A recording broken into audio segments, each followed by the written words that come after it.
Come on, focus. I wish I'd gotten more sleep last night. But how could I fall asleep so early? Wait, what did she say?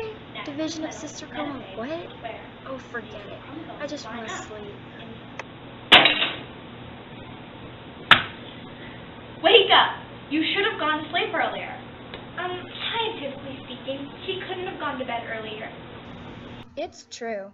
Due to the process of sleep pressure, adolescents are prone to staying up late. This causes sleep deprivation among many high school students. A disease control and prevention survey reveals that only 7.5% of students obtain an optimal amount of sleep and 68.6% do not. The circadian system is the sleep clock in our bodies that secretes melatonin, a hormone that makes you sleepy. In adolescence, this hormone is in effect from approximately 11 p.m. to 8 a.m. However, this is interrupted when students wake up too early for school, disrupting 1/3 of their sleep cycle. Students miss essential morning light because they are already in school. According to a lighting research center, this interferes with circadian rhythms. In addition, students are stripped from the last 2 to 3 hours of sleep, called rapid eye movement. It is partly responsible for memory.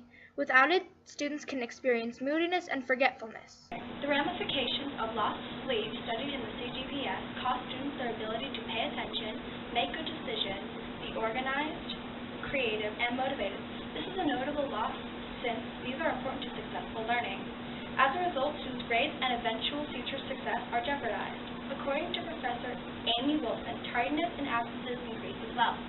Sleep deprivation also affects students' health, such as their stress levels and brain growth. A psychology professor states that a loss of 1 hour of sleep is equivalent to the loss of 2 years of cognitive maturation and development. Another health risk is obesity. A Journal of Medicine states that 18.1% of adolescents are overweight. This is due to the production of a hormone that increases during sleep deprivation, causing craving of foods high in calories and sugar. A study done by Dr. Judith Owens proves that tiredness can leave students more prone to depression. As if putting students' health at risk isn't enough, fatigue driving is also a concern. About 100,000 car accidents occur per year due to tiredness of the driver, and half of them are under 25 years old. This was investigated in Kentucky, and after delaying school by 1 hour, accident rates decreased by 16.5%. The renovation of the high school schedule will result in more effective learning. Schools with later starting times can raise student success, projecting a higher income. In addition, both teachers and students will still have time to accomplish their social, family, and career-associated obligations. Students who have slept the allotted time are more likely to be healthier in mind and spirit. This assures the safety of adolescents and a decrease in fatigued behavior.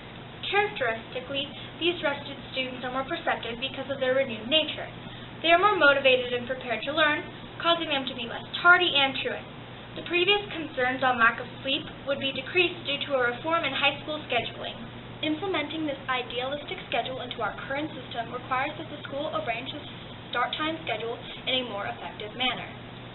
According to results formed by a Jessamine County school, middle school should start at the earliest at 7:30, followed by elementary at 8:30, and high school at 9. This is the most appropriate schedule because middle schoolers would still be home first in order to watch younger siblings. In addition, having elementary school start 1 hour after middle school gives buses enough time to transport elementary students. Wouldn't a start time delay interfere with bus scheduling? There actually is not much of a change. Buses would have the same routes, only at different times. But what about extracurricular activities? They would overlap with the later ending time. Extracurriculars can easily be adjusted to fit into a student's schedule. If every student in the district could no longer participate, change would have to be made. Schools across the nation have easily achieved this. How would you fit it into your work schedule? Don't you want to find a job someday?